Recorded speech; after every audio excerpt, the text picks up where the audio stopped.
Espagne, la situation devient de plus en plus chaude après la tentative d'assassinat d'un des fondateurs de Vox, le parti patriote espagnol, à la sortie d'une messe, et non à la sortie de chez lui comme je l'ai dit hier par erreur, veuillez m'en excuser. Le plus inquiétant, c'est que même si pour l'instant personne n'a été arrêté, selon les Espagnols, le suspect numéro 1, c'est le gouvernement ou des gens affiliés au parti en place.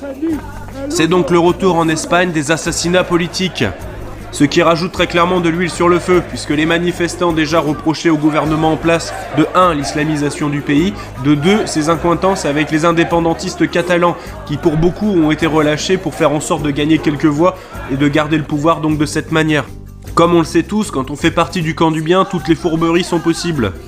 Je souhaite donc bon courage et bonne chance au peuple espagnol qui lutte contre la gauche qui cherche à détruire l'Espagne. Gauche qui visiblement cherche à détruire tous les pays quels qu'ils soient. En France c'est la même chose, en Angleterre c'est la même chose, en Allemagne c'est la même chose, etc. Et je clôturerai cette vidéo en disant